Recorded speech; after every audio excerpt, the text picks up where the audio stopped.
Paulo, bet na nga bang mag-asawa kaya type ang sitcom na kaya ni Mr., kaya ni Mrs.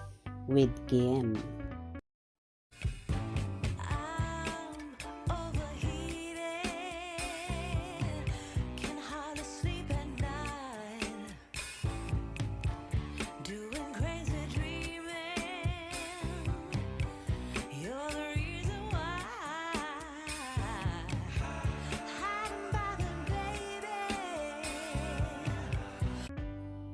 Sobrang nakakatuwa ang idea ng kapamilya star na si Paolo Avellino.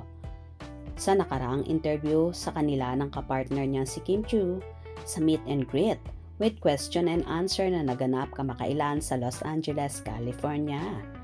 Dahil nga naging successful ang dalawang teleserye na pinagsamahan ng Kim Pao. Ang linlang na heavy drama ang dating at ang What's Wrong with Secretary Kim na rom-com naman ang naging tema, kung saan parehong pumatok at pinag-usapan ng sambayan ng Pilipino.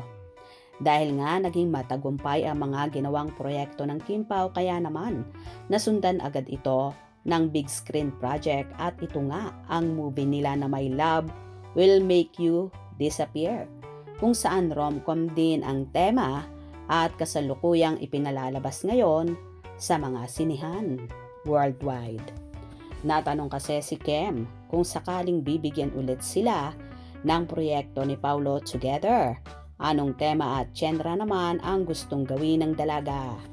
Ayon naman kay Chinita Princess, gusto niya ay heavy drama kung saan sila nag-umpisa at nagkasamang una ni Paulo. At nang matanong naman si Paulo kung anong gusto, ang naging sagot naman ng binata ay sitcom, kung saan gusto niya raw ay kagaya ng kaya ni Mr., kaya ni Mrs., kung saan ang original na mga bida sa sitcom na ito ay ang Diamond Star na si Miss Maricel Soriano at Cesar Montano, kung saan pumatok din ito sa mga manonood noon. Napareact naman ng todo si Kimi sa sinabing yon ni Paulo at sinabi ng dalaga, "Hala, mag-asawa tayo doon," kung saan natawa na lang ang aktor. Sa akin siguro sitcom na lang para may iba. Diba, para relax lang. Diba, parang kaya ni Mr., kaya ni Mrs. Mag-asawa tayo! Sa sitcom. Kaya nga, mag-asawa doon. Tila bet na bet ni Paulo ang sitcom na kaya ni Mr., kaya ni Mrs. na i-remake nila ni Kim. At syempre, gaganap nga silang mag-asawa roon.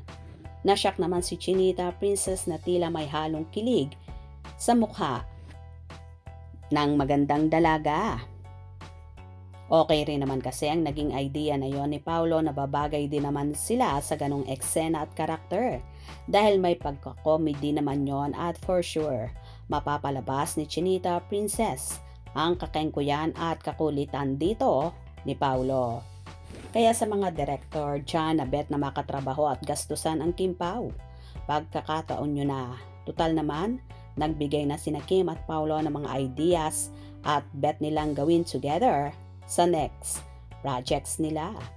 Matupad kaya ang gustong yon ni Paulo na tila may gustong patunayan talaga kay Kimi at tila magpa-practice na sila bilang mag-asawa.